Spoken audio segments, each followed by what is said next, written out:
مرحبا أهلا نوادي. السلام عليكم ورحمة الله وبركاته.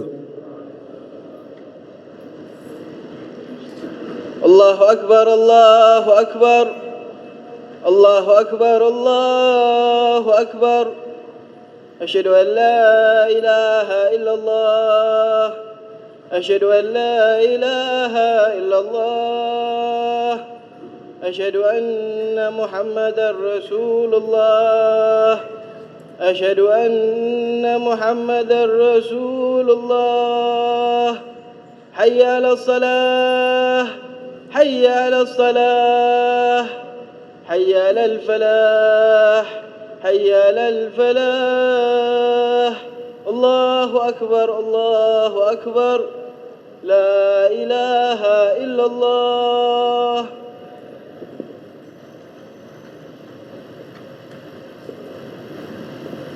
معاشر المسلمين رحمكم الله، روي عن أبي هريرة رضي الله عنه أنه قال قال رسول الله صلى الله عليه وسلم: إن يوم الجمعة سيد الأيام وحج الفقراء وعيد المساكين، الخطبتان فيها مكان ركعتين من الظهر، فإذا صعد الخطيب على المنبر فلا يتكلم أحدكم، ومن يتكلم فقد لغى، ومن لغى فلا جمعة له. أنصتوا واستمعوا وأطيعوا رحمكم الله.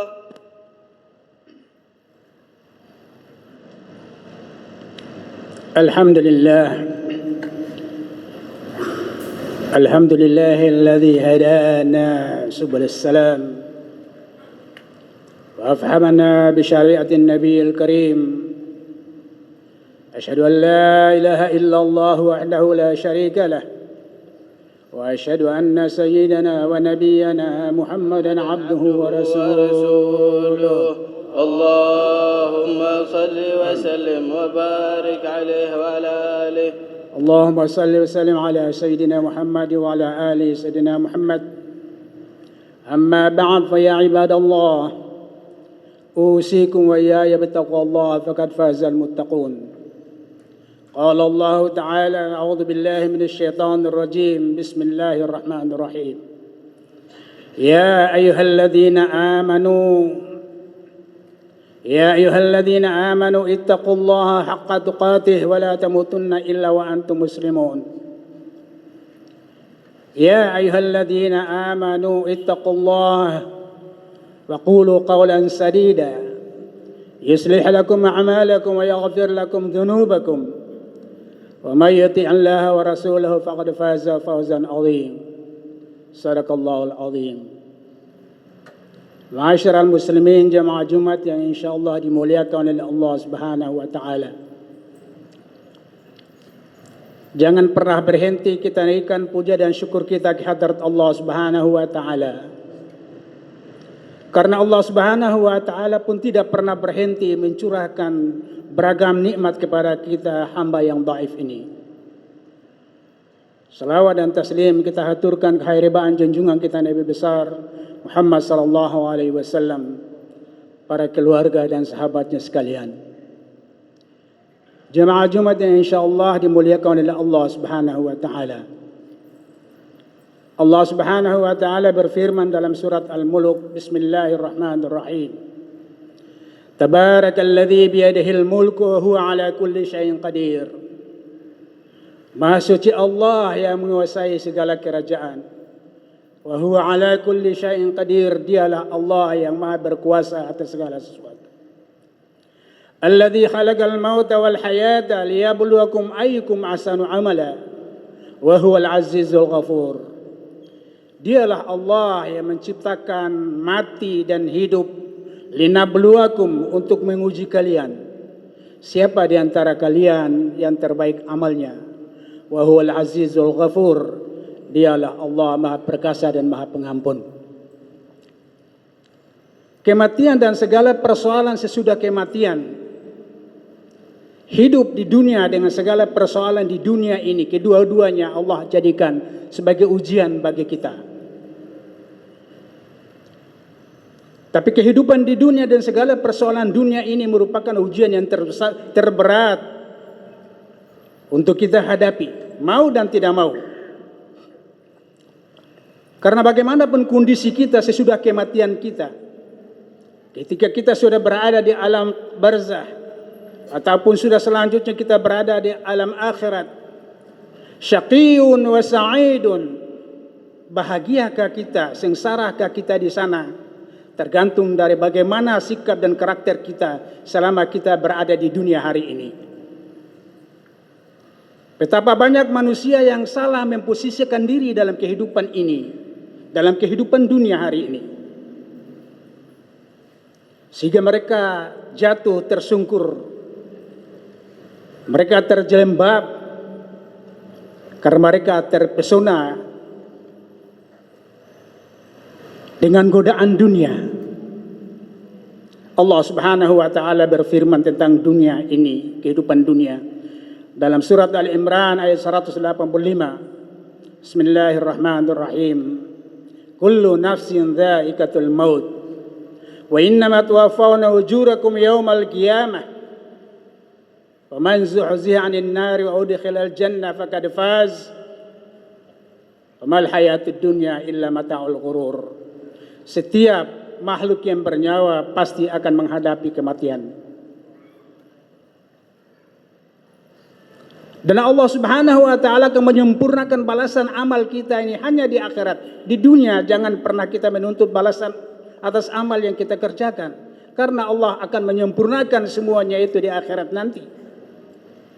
Faman zuhziha 'anil nar wa udkhilal jannah, orang yang dijauhkan Allah dari neraka, Allah masukkan dalam syurga, faqad faz, dia adalah orang yang beruntung. Wa mal hayatud dunya illa mata'ul ghurur, kata Allah, kehidupan dunia ini adalah hanyalah satu kesenangan yang menggoda. Apapun dan bentuk apapun kesenangan yang kita peroleh dalam kehidupan dunia ini adalah kesenangan yang sifatnya sangat sementara, kesenangan semu. Rasulullah SAW dalam perjalanan Isra Mi'raj, Allah memperlihatkan peristiwa-peristiwa yang tidak pernah dilihat oleh Rasulullah sebelumnya. Rasulullah SAW dalam perjalanan Isra Mi'raj melihat seorang nenek tua yang sedang berdandan, seorang perempuan yang sedang menghias dirinya. Rasulullah SAW bertanya kepada Jibril, "Man hiya ya Jibril?" Siapa perempuan tua yang menghias dirinya? Sudah tua tapi kelihatan cantik karena menghiasi dirinya. Qala Jibril, hiya dunia. Itulah dunia, kata Jibril, yang umurnya sudah tua, tinggal tunggu kehancuran dengan kiamatnya, tetapi masih mau mempersolek dirinya dengan harta. Dunia mempercantik dirinya dengan jabatan dan kekuasaan, sehingga tergiur manusia yang hidup pada masa ini dengan melihat kecantikan dunia ini. Rasulullah SAW bersabda, "Man kanatid dunya hammahu farraqallahu amrah." Orang yang menjadikan dunia ini sebagai tujuan akhir hidupnya, Allah akan memporak-porandakan seluruh urusannya. Dan yang pasti tidak ada yang dia dapatkan bagiannya di alam akhirat nanti. Seorang pujaga Arab pun mengingatkan kepada kita tentang dunia ini. Innamad dunya bahrun amiq wa qad gharaqa unasun fiha katsirun. Dunia ini adalah laut yang dalam, penuh dengan gelombang yang dahsyat. Wa qad gharaqa unasun fiha katsirun. Betapa banyak manusia tenggelam dan ditenggelamkan oleh gelombang yang dahsyat, karam di dasar laut dan tidak bisa bergerak apa-apa. Jemaah Jumat yang insya Allah dirahmati oleh Allah Subhanahu wa ta'ala, bukan berarti kita tidak bisa mencicipi kesenangan dunia, karena Islam pun tidak pernah melarang kita untuk menjadi manusia yang berjaya di dunia ini. Jaya karena kehebatan harta menguasai dunia ekonomi. Islam tidak melarang kita untuk menguasai penggalan dunia ini dengan kekuasaan kita, asalkan segala persoalan kehidupan dunia dan segala kesibukan ini jangan sampai menjadikan kita jauh dari Allah. Asalkan segala kesibukan dunia ini jangan sampai menjauhkan kita dari masjid. Asalkan jangan sampai kesibukan tiap hari kita ini menjadikan kita tidak pernah menyentuh Al-Quran. Yang paling ironisnya lagi adalah jangan sampai dunia memperbudak kita. Dunia menjadikan kita sebagai budak. Setiap hari sibuk dengan mengurus keduniaan kita. Dalam salah satu ayat qudsi Allah Subhanahu wa taala berfirman, "Ya dunia, istahdami man hadamani was ukhdumi man hadamani wastakhdumi man hadamik." Kata Allah, "Wahai dunia, mengabdilah kepada mereka yang mengutamakan pengabdiannya terhadapku. Wastakhdumi man hadamaki." Tetapi berbudaklah mereka yang mengutamakan pengurusan duniamu dan mengabaikan panggilan Rabbnya. Jemaah Jumat, pandai-pandailah kita memposisikan kehidupan diri kita dalam kehidupan di dunia ini. Jangan jadikan kehidupan dunia ini sebagai tujuan terakhir kita. Apapun kesibukan kita sebagai seorang pedagang, seorang nelayan, seorang pengusaha, seorang penguasa, apapun kesibukannya, jangan sampai berhenti dengan kesibukan itu. Tetapi jadikanlah kesibukan dalam kehidupan keseharian kita ini sebagai alat untuk kita peroleh ridha Allah Subhanahu wa taala. Kita semua sudah tentu merindukan ridha Allah Subhanahu wa taala. Karena orang yang sudah merindukan ridha Allah Subhanahu wa taala adalah orang yang pada saatnya nanti akan dirindukan oleh surga. Rasulullah sallallahu alaihi wasallam menggembirakan kita dengan sabdanya, "Al-jannatu mushtaqatun ala arba'ati nafar." Surga sudah merindukan 4 golongan manusia. Mudah-mudahan kita para jamaah ini termasuk orang yang sudah dirindukan oleh surga. Atau paling tidak kita berusaha menempatkan diri kita sehingga kita pantas dirindukan oleh surga. Orang yang dirindukan surga yang pertama adalah talil Quran, hafizil lisan, mut'imul ji'an, wasaimina Ramadan. Yang pertama adalah orang yang selalu mentadabburi Al-Quran. Al-Quran huwa kitabullah munazzal ala Sayyidina Muhammad sallallahu alaihi wasallam. Al-Quran adalah kitab yang bersihkan ayat-ayat Allah yang diturunkan kepada Muhammad sallallahu alaihi wasallam sebagai pedoman hidup kita. Al-Quran menjadi salah satu rukun daripada rukun iman kita. Artinya, belum dikatakan seseorang beriman kalau dia belum mempercayai adanya Quran. Tetapi ingat, beriman kepada Al-Quran bukan sekedar mengiyakan adanya Al-Quran, ya lalu biarkan berserakan di rak-rak lemari, di pojok-pojok rumah, tidak pernah disentuh. Bukan itu beriman kepada Al-Quran. Beriman dengan adanya Al-Quran, adanya satu tuntutan yang merupakan kewajiban dari Allah Subhanahu wa taala, menjadi wajib. Karena Allah tekankan ini dengan kata perintah dan berulang-ulang kali Allah sebutkan dalam surat Al-Alaq. Iqra bismi rabbikal ladzi khalaq. Itu tuntutannya. Perintah Allah, bacalah dengan nama Tuhan. Allah mengulangi perintah membaca Al-Quran ini dalam surat yang pendek ini 2 kali. Iqra bismi rabbikal ladzi khalaq. Ayat yang pertama, khalaqal insana min 'alaq. Ayat yang kedua, Allah ulangi lagi perintahnya, Iqra wa rabbukal akram. Baca karena Tuhan Maha Mulia. Artinya, Al-Quran tidak sekedar diimani dengan sekedar mengakui bahwa adanya Al-Quran, tapi dibaca berulang dan berulang. Sehingga kita menemukan bacaan yang benar sesuai dengan makhraj hurufnya, sesuai dengan hukum bacaannya. Bahkan lebih lanjut dari itu, kita berulang sampai kita memahami apa maksud Allah dalam ayat yang kita baca ini. Baca berulang-ulang. Bahasa Al-Quran berbeda dengan bahasa dunia. Kita kita yang membaca Al-Quran bisa saja diklasifikasi sebagai orang yang nakal. Karena merubah salah satu titik dalam huruf Al-Quran sudah merubah tujuan daripada ayat yang Allah sebutkan dalam Al-Quran itu. Wallahu khaliq. Dialah Allah yang maha pencipta dengan huruf kha dan diakhiri dengan qaf, khaliq. Kita selewengkan bacaannya dengan membaca huwa Allahu khaliq, ha biasa, kaf biasa.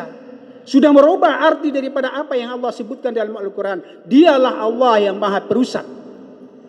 Padahal perbedaan khaliq dan halik. Kita menjadi orang-orang yang nakal di dalam solat. Karena setiap solat kita mengulangi kesalahan-kesalahan dengan sengaja. Oleh karena itu perintah Allah Subhanahu wa ta'ala harus dibaca berulang-ulang. Berulang dan berulang. Dengan tahsinul qiraah. Agar kita menemukan bacaan yang benar. Disinilah pentingnya kita harus solat berjamaah. Cara baca yang seperti ini bagaimana kalau kita solat sendirian? Kita akan memutarbalikan semua maksud Allah di dalam Al-Quran. Karena hanya memindahkan satu titik huruf zal menjadi dal, kha menjadi ha. Disinilah perlu kita mengerjakan, perlu kita salat berjamaah. Kita butuh bacaan imam yang tepat sesuai dengan makhrajnya sehingga tidak ada perubahan, tidak ada kesalahan. Jangan pernah tinggalkan Al-Quran. Rasulullah SAW bersabda, "Iqra'ul Qur'an fa innahu ya'ti yaumal qiyamah syafi'an li ashabihi." Bacalah Al-Quran, baca Al-Quran, baca Al-Quran. Karena Al-Quran nanti menantikan kita di alam baqa. Alam Quran menantikan kita di alam kubur. Syafi'an li ashabihi, dia memberikan solusi, memberikan kemudahan pada waktu kita menghadapi kesukaran-kesukaran di alam kubur.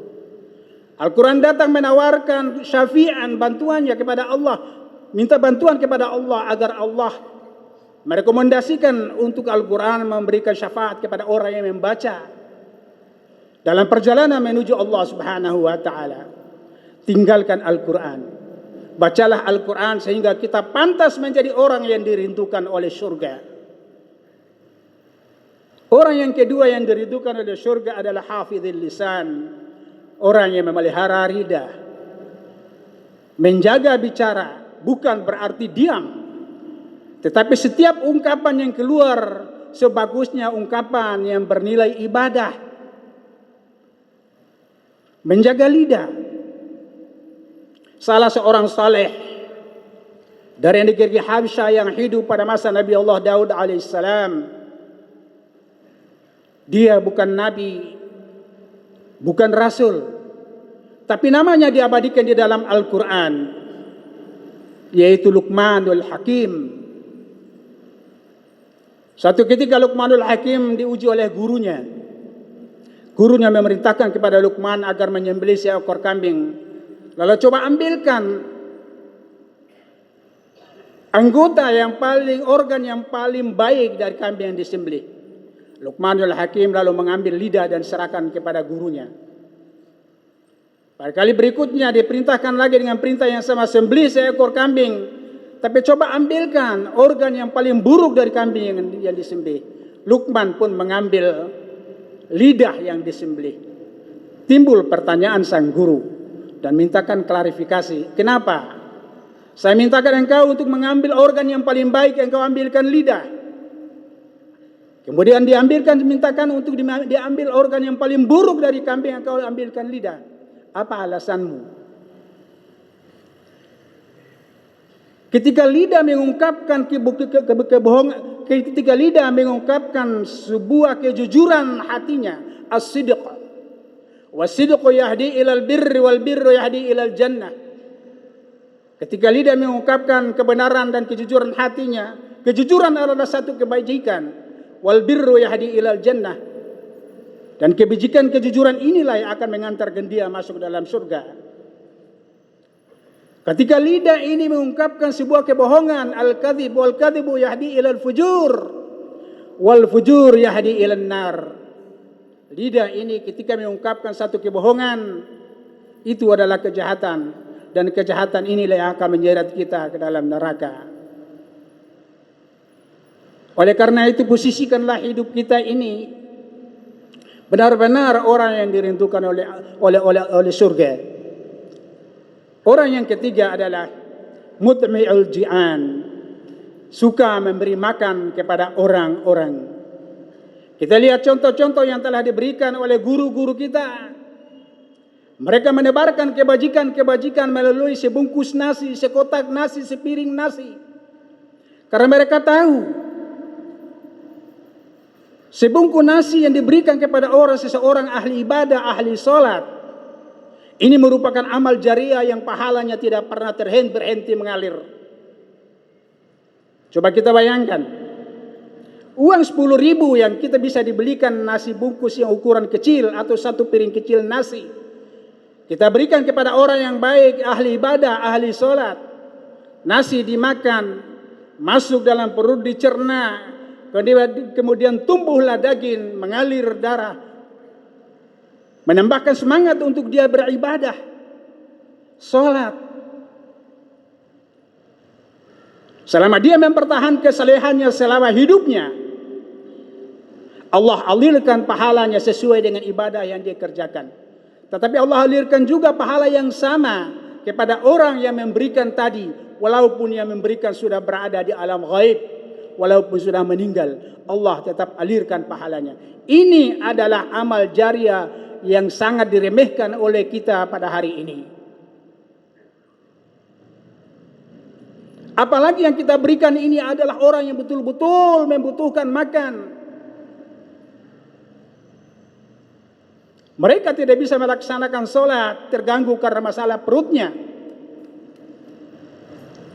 Orang yang memberikan dan menyelesaikan persoalan perutnya ini mendapat 2 kali dalam perhitungannya. Pertama, Allah Subhanahu wa taala berfirman, Rasulullah sallallahu alaihi wasallam bersabda, "Wallahu fi aunil 'abdi ma dama al-'abdu fi auni akhihi." Allah selalu menyelesaikan kesukaran seseorang selama dia membantu menyelesaikan kesulitan saudaranya. Kita sudah membantu saudara kita sehingga tidak lapar lagi untuk mengerjakan sholat. Pertama, itu sudah merupakan jariah. Yang kedua, makanan yang kita berikan tumbuh dalam badannya menjadi daging. Selama hidupnya dia mengerjakan ibadah dengan semangat yang kita berikan itu, Allah Subhanahu wa taala tetap alirkan pahala kepada kita walaupun kita sudah berada di alam lain. Yang terakhir, orang yang mendapatkan dirudukan oleh surga adalah as-saimina Ramadan, orang yang berpuasa pada bulan Ramadan. Hari ini kita berada pada posisi 14 Zulqaidah. Berarti kita sudah melepaskan, berpisah dengan Ramadan selama 44 hari. Ramadan Allah Subhanahu wa taala wajibkan kita berpuasa hanya 30 hari. Tapi Allah inginkan puasa dengan segala amalian Ramadan ini kita bisa menjadi orang-orang yang bertakwa. La'allakum tattaqun, harapan Allah Subhanahu wa taala. Sehingga seluruh amalian Ramadan, puasanya, tarawihnya, qiyamul lail, zikir, sedekah, semuanya itu merupakan karakter orang-orang yang bertakwa. Dan karakter orang-orang yang bertakwa ini tidak hanya melekat pada bulan Ramadan, tapi karakter orang-orang yang bertakwa ini tetap melekat pada dirinya sepanjang hidupnya. Artinya, dia tidak hanya mengerjakan puasa pada bulan Ramadan, tapi latihan puasa Ramadan ini dia biaskan dalam bulan-bulan yang lain. Sebagaimana tuntunan Rasulullah SAW dengan puasa-puasa sunnahnya. Ada 6 hari pada bulan Syawal. Ada puasa Kamis sunnah Rasulullah. Ada puasa Ayyamul Bid pada tanggal 13, hari ini tanggal 14 dan tanggal 15, bulan berjalan. Kebiasaan-kebiasaan, amalia-amalia merupakan karakter takwa ini bisa dilaksanakan pada bulan-bulan yang lain. Mudah-mudahan Allah Subhanahu wa taala memberikan kesempatan kepada kita sehingga kita bisa mengambil posisi talil Quran, hafidhil lisan, mut'imul ji'an, wasaumil Ramadan, sehingga kita benar-benar menjadi orang yang pantas dirindukan oleh syurga. Inna ahsanal kalam wa ablaghan nizam kalamullahi malikul alam. A'udzu billahi minasyaitonir rajim. Bismillahirrahmanirrahim. Ya ayyuhalladzina amanu ittaqullaha wal tanzur nafsum ma qaddamat lighad wattaqullaha innallaha khabirum bima ta'malun. Barakallahu li wa lakum fil Qur'anil azim wa nafa'ani wa iyyakum bima fihi min al-ayati wa dhikril hakim wa taqabbala minni wa minkum tilawat innahu was-sami'ul alim. Aqulu qawli hadha wa astaghfirullahal azim li wa lakum wa li sairil muslimina wal muslimat wal mu'minina wal mu'minat wa astaghfiruhu innahu huwal ghafurur rahim. اللهم صل على سيدنا محمد وعلى آل سيدنا محمد. الحمد لله الذي أمرنا بالتقوى نشهد أن لا إله إلا الله وحده لا شريك له وأشهد أن سيدنا ونبينا محمدا عبده ورسوله. اللهم صل وسلم وبارك عليه اللهم صل وسلم على سيدنا محمد وعلى آله وصحبه أجمعين. اتقوا الله وقد وصى الله الأولين والآخرين بالتقوى حيث قال ولقد وصينا الذين أوتوا الكتاب من قبلكم وإياكم أن اتقوا الله فإن تكفروا فإن لله ما في السماوات وما في الأرض وكان الله غنيا حميدا. واعلموا أن الله صلى على نبيه قديما فقال تعالى ولم يزل قائلا عليما إن الله وملائكته يصلون على النبي يا أيها الذين آمنوا صلوا عليه وسلموا تسليما. اللهم صل وسلم وبارك عليه وعلى آله. وارض اللهم من أصحابه وقرابته وأزواجه وذريته أجمعين وعن الخلفاء الراشدين أبي بكر وعمر وعثمان وعلي وعن التابعين وتابعين ومن تبعهم بإحسان إلى يوم الدين. اللهم اغفر للمسلمين والمسلمات والمؤمنين والمؤمنات الأحياء منهم والأموات. اللهم ارشد أمراءنا وزعماءنا وقضاتنا وسرسارنا وطويل أعمارنا ولا تسلط علينا من لا يخافك ولا يرحمنا. ربنا آتنا في الدنيا حسنة وفي الآخرة حسنة وقنا عذاب النار. عباد الله إن الله يأمر بالعدل والإحسان وإيتاء ذي القربى وينهى عن الفحشاء والمنكر والبغي يعظكم لعلكم تذكرون. فاذكروا الله العظيم يذكركم واشكروا عليه به يزدكم واسألوا من فضله يؤتكم ولذكر الله أكبر. أقم الصلاة.